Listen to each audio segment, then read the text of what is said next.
Eu gostaria de compartilhar com os irmãos uma palavra, Evangelho de João, no capítulo 8,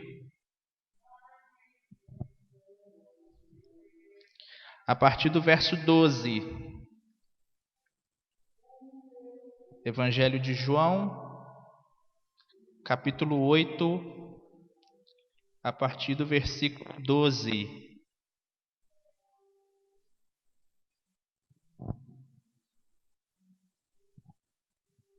João capítulo 8, versículo 12. Os irmãos encontraram? Amém? Diz assim, eu estou lendo na versão NVI. Diz assim, falando novamente ao povo, Jesus disse, eu sou a luz do mundo. Quem me segue nunca andará em trevas, mas terá a luz da vida. Os fariseus lhes disseram, você está testemunhando a respeito de si próprio. O seu testemunho não é válido. Respondeu Jesus, ainda que eu mesmo testemunhe em meu favor, o meu testemunho é válido, pois sei de onde vim e para onde vou. Mas vocês não sabem de onde vim, nem para onde vou. Vocês julgam por padrões humanos. Eu não julgo ninguém. Mesmo que eu julgue, as minhas decisões são verdadeiras, porque não estou sozinho. Estou com o Pai que me enviou. Na lei de vocês está escrito que o testemunho de 2 homens é válido. Eu testemunho acerca de mim mesmo. A minha outra testemunha é o Pai que me enviou. Então lhe perguntaram, onde está o seu Pai? Respondeu Jesus, vocês não conhecem nem a mim, nem a meu Pai. Se me conhecessem, também conheceriam a meu Pai. Ele proferiu essas palavras enquanto ensinava no templo, perto do lugar onde se colocavam as ofertas. No entanto, ninguém o prendeu, porque a sua hora ainda não havia chegado. Dentro do texto que nós lemos, eu quero compartilhar com os irmãos sobre o tema a suficiência de Cristo em tempos de escuridão. A suficiência de Cristo em tempos de escuridão. Instantes antes desse acontecimento, dessa parte da passagem, dessa parte do capítulo, Jesus ele tinha sido questionado a respeito da mulher adúltera, da mulher que foi pega no ato de adultério. Ele foi questionado sobre o que deveria ser feito, porque a lei de Moisés dizia que deveria apedrejar a mulher. Mas a lei de Moisés também dizia que o homem que foi pego também deveria ser apedrejado. E eles queriam aí já fazer essa artimanha para pegar Jesus de alguma maneira. E aí, continuando, nessa parte do texto, a partir do verso 12, esse diálogo que Jesus teve com os fariseus, ele aconteceu durante a festa dos tabernáculos. E é interessante que Jesus ele se apropriou de algo que era comum para os judeus durante essa comemoração. Nesse período da festa dos tabernáculos, era comum se acenderem 4 grandes lâmpadas para iluminar o ambiente. E essas lâmpadas eram acesas no pátio das mulheres, ali no templo, no pátio onde era destinado as mulheres, eram acesas 4 grandes lâmpadas. E aí, pegando essa representatividade, o significado, a importância que acender essas lâmpadas tinha para os judeus e principalmente para os fariseus, foi aí que Jesus proferiu essa palavra, eu sou a luz do mundo. E é interessante que é a segunda vez em seu ministério que Jesus se denomina como eu sou. Ele vai fazer uma outra menção em Mateus 6:35, de que ele é a vida. Mas ainda, dentro desse texto, Jesus ele vai se apropriar da festa dos tabernáculos e do acontecimento de acender as lâmpadas e vai dizer, eu sou a luz do mundo, ele está dizendo, é através de mim que as pessoas enxergam. É através de mim que as pessoas são retiradas da escuridão. É através de mim que as pessoas encontram um caminho iluminado. Uma vez que essa fala de Jesus representava diretamente um acontecimento do Antigo Testamento, Jesus ele é a luz simbolizada na coluna de fogo que guiava o povo no deserto. Ele é a presença gloriosa de Deus que os israelitas viram no deserto. O Antigo Testamento ele indica que a era futura do Messias seria um tempo em que o Senhor seria luz para o seu povo. E você vai ver isso no capítulo 60 de Isaías, os versos 19 e 22. Então, quando Jesus ele se apropria dessa palavra, desse acontecimento, ele está dizendo para as pessoas, olha, é em mim que vocês vão enxergar. Vocês estão aí na escuridão, vocês estão desorientados, e em mim, através de mim, vocês vão ter a luz para enxergar o que precisa ser visto. E é interessante que esse tempo que nós estamos vivendo hoje, todos nós, a pandemia, o coronavírus, o distanciamento social, as restrições que estão sendo impostas, o fato de nem todas as pessoas poderem estar no templo por causa do limite, todas as regrinhas que foram estabelecidas. É interessante que esse tempo de escuridão que nós estamos vivendo enquanto sociedade mundial, esse tempo também tem trazido à luz aquelas pessoas que tinham um cristianismo falso.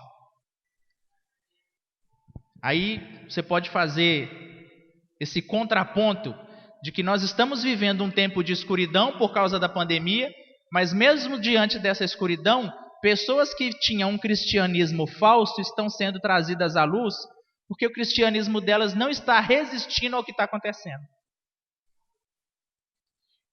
E também o cristianismo delas era baseado em apenas ao que Deus poderia oferecer. E aí eu quero abrir um parêntese, de que essa pandemia também tem trazido à luz a falsa teologia da prosperidade, de que coisas ruins não acontecem com servos de Deus. Então aí os pastores da teologia da prosperidade estão todos sem respostas. Porque se servo de Deus não sofre, por que tem servo de Deus com os sintomas da pandemia, do Covid?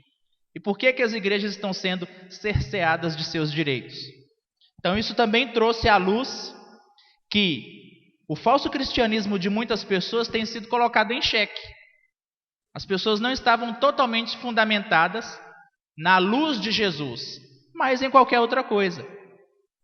E a teologia da prosperidade, ela cai por terra, porque ela não tem resposta para o que está acontecendo. E é isso que Jesus ele traz para nós. Quando a gente diz que que Cristo é suficiente em qualquer situação, e nesse contexto, Cristo é suficiente nesse tempo de escuridão que nós estamos vivendo, Cristo é suficiente, nós não precisamos de mais nada. Na verdade, nós nem precisávamos e nem precisamos estar aqui para encontrar com Cristo, para ter um momento de culto. É lógico que estar reunidos no templo é muito bom, porque você vê as pessoas, você se encontra, você tem um lugar adaptado para fazer isso. Mas Cristo é suficiente. E aí a nossa fé, ela precisa estar totalmente baseada em que, diante da escuridão que nós estamos experimentando enquanto povo de Deus na terra, enquanto igreja, Jesus permanece sendo a luz do mundo. Todas as luzes podem estar se apagando, mas a luz de Jesus permanecerá acesa. Malaquias vai dizer que para os fiéis nascerá o sol da justiça. Então nós estamos fundamentados nessa certeza. Jesus é a nossa luz em tempos de escuridão e isso é suficiente.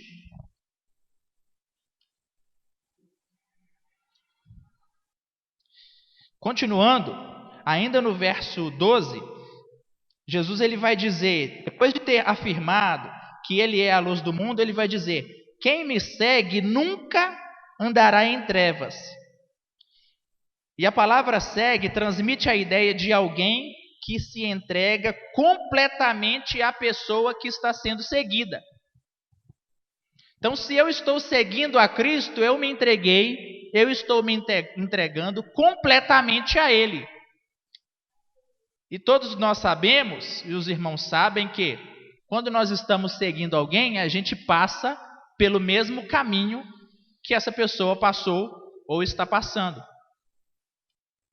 A exemplo, quando a gente vai na casa de alguém que a gente não conhece, aí um exemplo, pastor Erisvaldo vai fazer uma caravana com todo mundo, aí junta os carros que tem aqui disponíveis, e alguns pegam carona, e só o Nivaldo sabe o endereço, aí vão todo mundo seguir o Nivaldo, ele sabe onde que é e a gente vai atrás dele.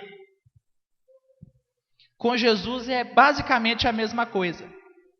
Nós estamos seguindo em confiança o caminho que ele já trilhou. Quando a gente segue alguém, a gente deposita a nossa confiança a essa pessoa, confiando de que essa pessoa vai nos guiar ao lugar de destino. Se nós estamos seguindo a Cristo, se Cristo é suficiente para ser seguido e nós não precisamos de mais nada nessa caminhada, nós entregamos a nossa confiança completamente a Ele, certos de que Ele vai nos levar ao lugar de destino. E todos nós temos essa certeza, o lugar de destino que tanto estamos desejando ir, que tanto estamos aguardando. Não existem seguidores mais ou menos diante de Jesus. Ou você segue Jesus, ou você não segue a Jesus. Não tem como seguir a Jesus pela metade. Não tem como caminhar com Jesus com meia confiança. Ou confiamos nele totalmente, entendendo que ele é suficiente para a nossa vida, ou não confiamos. Mesmo que, diante do que a gente está experimentando hoje, seja muito difícil. E aí eu não quero passar a imagem ou menosprezar as preocupações e talvez os pensamentos negativos que podem vir diante de nós, porque nós somos seres humanos e a gente fica preocupado. As pessoas precisam trabalhar, as pessoas têm famílias para sustentar e as coisas estão ficando escuras diante da gente. A gente não sabe o que a gente vai fazer. A gente não tem certeza, literalmente a gente não tem certeza se a gente vai concluir essa semana de forma positiva. A gente não tem essa certeza. A gente não tem certeza se a gente vai conseguir se reunir aqui no domingo que vem. E eu sei que, como qualquer ser humano normal, os irmãos têm tido essa preocupação. O que vai acontecer? Talvez alguns irmãos sejam funcionários autônomos, trabalham por conta própria e depende de outras coisas acontecerem para sustentar suas famílias. A igreja, o prédio, precisa que os irmãos contribuam para manter toda essa estrutura. Então, tudo depende disso. E eu não quero ser insensível com as pessoas que estão enfermas por causa da situação, estão doentes em casa. Entendo perfeitamente. E até essa situação de doença que tem alcançado muitas pessoas tem trazido uma certa escuridão para todos nós. Porque a gente pensa, se fulano foi pego pelo Covid, eu também posso ter sido pego e não demonstrei nenhum sintoma, eu posso estar correndo risco. Todos nós estamos. Mas o que eu quero dizer, baseado nesse texto, é que se nós entregamos a nossa vida a Cristo e nós confiamos em segui-lo totalmente, e Ele é suficiente para ser seguido por nós, mesmo que o mundo esteja dizendo que não vai dar certo, e mesmo que não dê certo, o nosso coração e a nossa fé precisa estar firmada na certeza de que Cristo é suficiente para mim.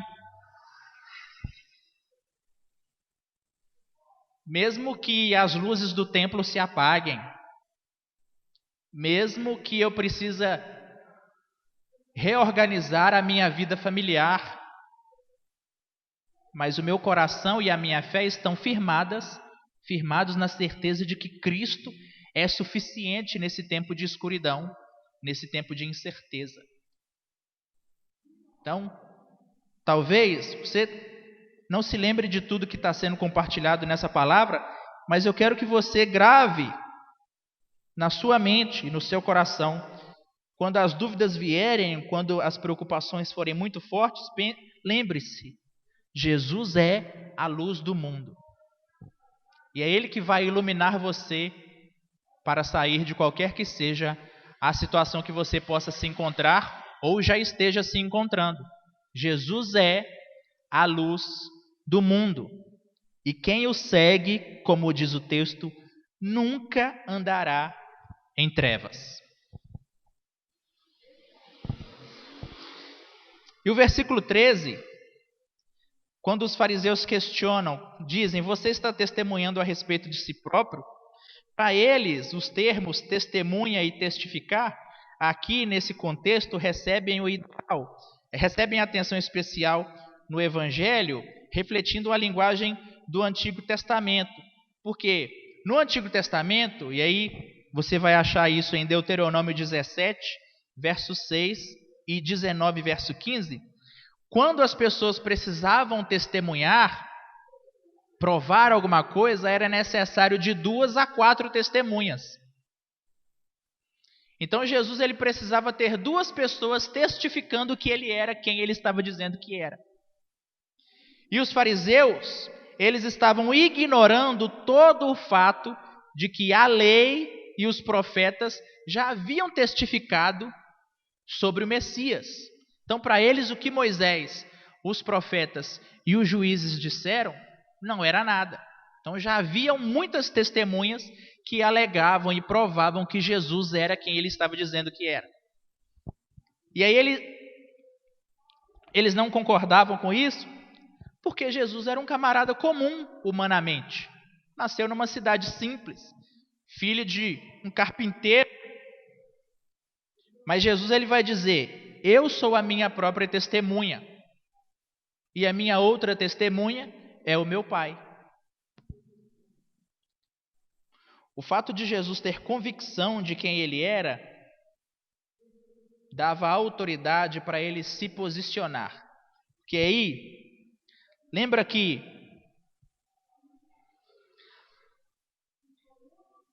em Mateus, Jesus, quando ele vai até João para ser batizado, o Espírito Santo, representado por uma pomba, pousa sobre ele, e aí surge uma voz entre todos, uma voz do alto, dizendo: este é o meu filho amado, em quem tenho grande prazer. Então já tinha um testemunho de quem Cristo era. Ele era filho amado de Deus. O versículo 14 até o verso 18, quando Jesus vai dizer que o testemunho dele é verdadeiro: o meu testemunho é válido, pois sei de onde eu vim e para onde vou, mas vocês não sabem de onde vim, nem para onde vou. Jesus Cristo, ele era consciente de sua própria autoridade, ele sabia quem ele era. Ele não tinha crise de identidade. Quando eu cheguei aqui hoje, eu estava conversando com os meninos ali, e a gente estava falando sobre alguns casos de adolescentes. E adolescente tem muito disso, né? Crise de identidade. Não sei quem eu sou, não sei para onde eu vou, não sei de onde eu vim, não sei o que vai ser da minha vida, eu estou desesperado, não sei qual profissão eu vou seguir. Adolescente tem muito crise de identidade. Mas Jesus, ele não tinha crise de identidade. Ele não ficava se perguntando, será realmente que eu sou filho de Deus? Será realmente que eu sou o Messias? Será que aquela voz que surgiu quando eu fui batizado estava mesmo falando de mim? Será que essas pessoas não estão certas? Eu sou apenas o filho do José, o carpinteiro, filho da Maria, dona de casa, e nada mais além disso? Jesus tinha certeza de quem ele era. E o fato dele ter essa convicção dava certeza e autoridade para ele se posicionar e afirmar o que ele veio fazer. Jesus, ele não era uma pessoa insegura, ele responde com toda a autoridade que ele tem. Eu sou a luz do mundo. Ele é a luz do mundo. E é propriedade da luz ter evidência própria. Ele sabia de onde ele tinha vindo. Jesus sempre soube de onde veio. João, no capítulo 1, verso 1, ele vai dizer: no princípio, a palavra era Deus, estava com Deus, e nada do que foi feito sem ele seria feito. Jesus tinha convicção de quem ele era. E o fato de Jesus ter convicção de quem é, precisa gerar em nós a convicção de que as coisas vão seguir seu rumo do jeito que Jesus disse que seguiriam. A palavra de Deus, ela nos dá poder e nos dá autoridade e nos dá argumentos para nós acreditarmos que Cristo, ele é suficiente para as nossas vidas, porque ele é quem ele diz ser. Jesus, ele é suficiente, porque ele é quem ele diz ser. Tem tido uma onda muito grande de pessoas questionando a veracidade de Cristo, a existência de Deus, principalmente nesse momento da humanidade. Se Deus é bom, por que a pandemia? Alguns adolescentes lá na igreja perguntam muito isso. E eu indiquei para alguns pais um livro que fala muito sobre isso. O nome do livro é Por que Você Acredita? E o livro dá argumentos científicos e históricos de que Jesus é verdadeiro e de que a Bíblia também é verdadeira. Diante desse grande questionamento que as pessoas têm tido a respeito da veracidade de Cristo e da suficiência dele para nós, enquanto igreja, nós não podemos ficar silenciosos diante disso. Se nós temos a certeza que Cristo é suficiente e que ele é quem ele diz ser, a igreja precisa estar pronta e afirmar que Jesus é verdadeiro. Nós precisamos testemunhar a respeito dele.